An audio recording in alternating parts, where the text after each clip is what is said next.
Have you ever finished a horror movie and felt nothing? No chills, no sense of lingering dread, just disappointment? Trust me, I've been there too many times. After watching Terrifier 3, nothing really can compare. But what if I told you that there are films so disturbing and gory, so utterly bone-chilling, that they make other scary movies look like fairy tales? Well, in this video, I'm going to suggest 5 horror movies that remind me of Terrifier and are honestly even better sometimes. But before we get started, you're going to have to hit the subscribe and like button, or else Art the Clown is going to be in your bed tonight. Starting strong on our list, we have The Sadness. This is a film that doesn't just push boundaries.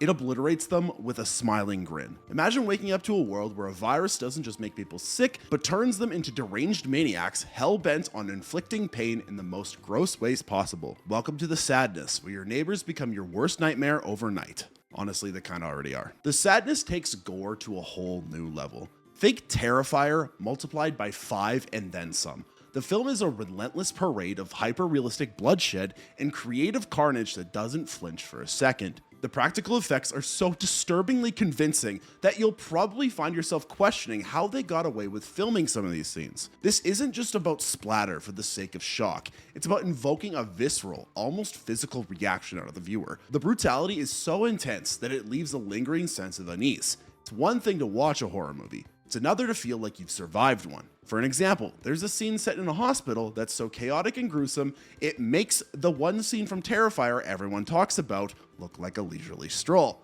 It's that bad. Patients and staff become entangled in a desperate fight for survival, but the virus has other plans. It's the kind of sequence that sears itself into your memory, and not in a good way. What really hits home with The Sadness is how eerily it echoes our own experiences with the global pandemic, but it cranks them up to an unimaginable extreme. The virus in the film doesn't turn people into mindless zombies. It amplifies their darkest impulses. Suddenly, the person next to you on the subway isn't just a stranger. They're a potential threat waiting to unleash unspeakable horrors. Just when you thought mask mandates were the worst of your problems, this movie kindly reminds you that things could be much worse. Is that joke still funny in 2024? The societal collapse depicted feels uncomfortably possible, tapping into fears that have been simmering beneath the surface of everyone. It's this layer of plausibility that makes the horror so effective.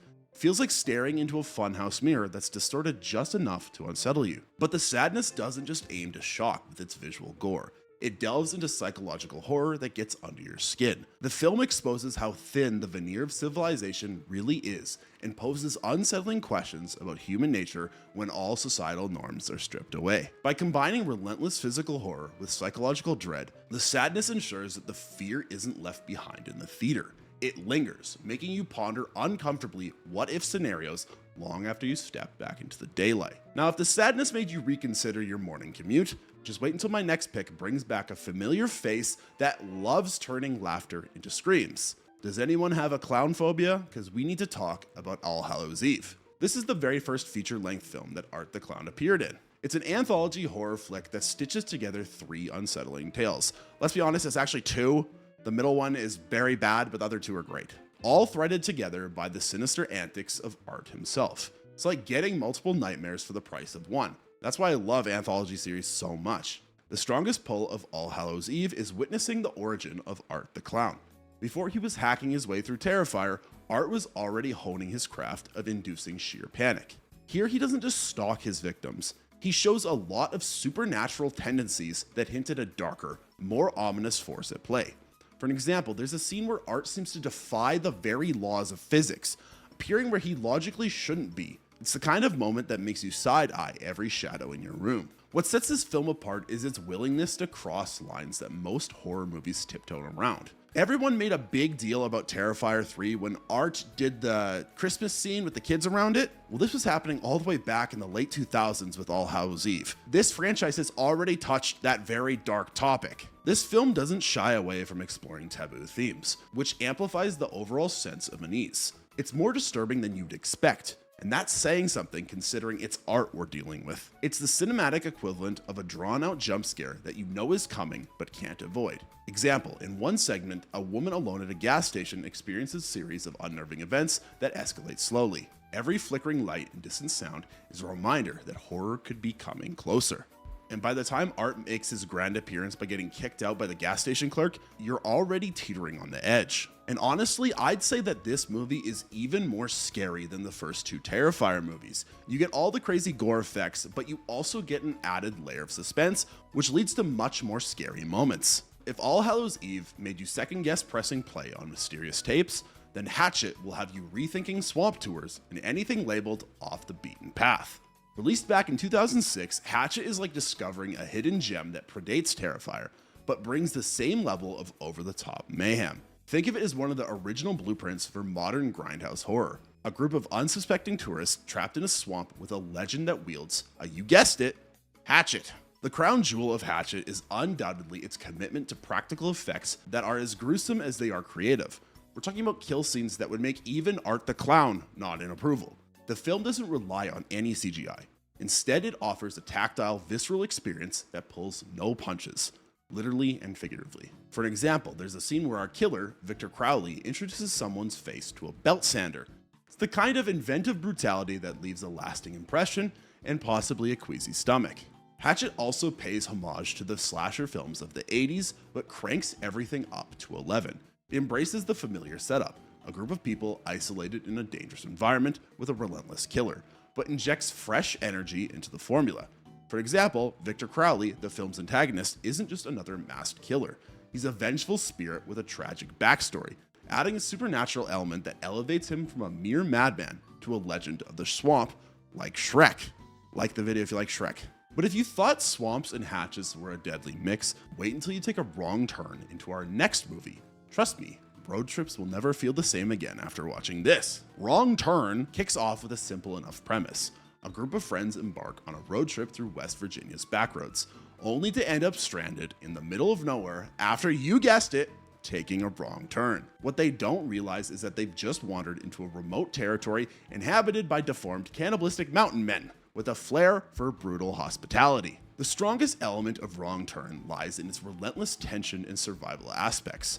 From the moment the group sets foot in the ominous woods, the film tightens its grip, refusing to let up. The dense forest becomes a character in itself. It's a labyrinth of towering trees and unseen dangers that leave you feeling as trapped as the protagonists. For an example, there's a heart-pounding sequence where the survivors must silently navigate through the killer's cabin, surrounded by disturbing trophies of previous victims. Why are they in this situation? Well, they were checking out the cabin and all of the bad guys decide to come back and take a nap. So they've all got to get out of the house while the mutant mountain men are sleeping. It's anxiety. And much like Terrifier, Wrong Turn doesn't shy away from showing the grisly details. The kills are both inventive and shockingly graphic, relying heavily on practical effects that add a disturbing realism to the carnage. If you're a fan of gore that's more tangible than CGI can offer, this film delivers in spades. It's basically a masterclass in why you should never go camping, brought to you by the School of Mutant Mountain Men. One particular scene involves climbing a very tall tree to escape the cannibals, only for the antagonists to demonstrate that nowhere is truly safe. They can climb too. This is a perfect example of great pacing, because just when you think you're safe, you're not. They're coming. And the deformed cannibals in Wrong Turn are not just mindless killers. They're designed to haunt your nightmares. Their disfigured appearances are crafted with meticulous attention to detail, making them even more unsettling than your average horror villain. The fact that there are multiple of them working together adds a layer of unpredictability to their attacks. Worse off, the killers communicate through guttural sounds and eerie laughter, devoid of any humanity.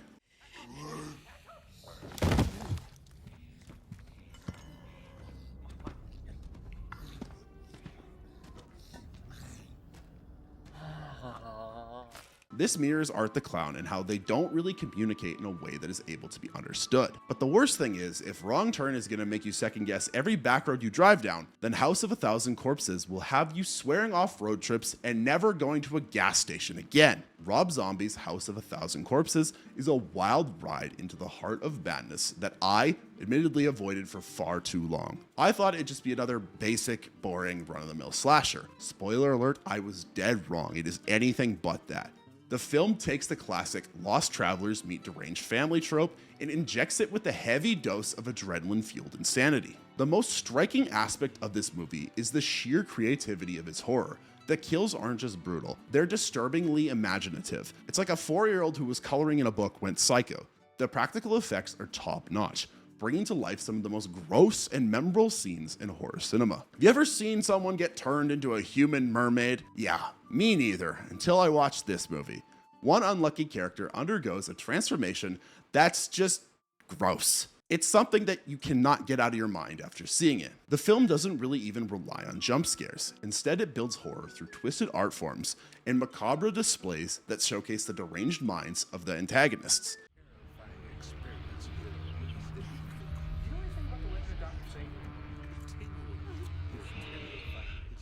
It's unsettling in a way that standard gore struggles to achieve. The family here isn't your average group of villains. They're a collection of eccentric, deranged, and oddly charismatic characters who make every scene they're in deeply uncomfortable, yet impossible to look away from. Take for an example Captain Spaulding, the clown-faced gas station owner who seems more interested in fried chicken and murder than making balloon animals. His unsettling grin and unpredictable nature keeps you on edge, because who doesn't find clowns just a tad creepy? And Rob Zombie's signature style drips from every frame of this movie, creating an atmosphere that's both chaotic and claustrophobic.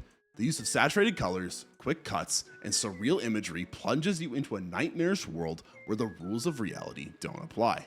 For example, some scene transitions aren't just cuts, they're spirals into madness. One moment you're in a dimly lit room filled with ominous whispering, and the next you're thrust into a literal hellscape. This immersive style doesn't just show you the horror, it makes you feel it.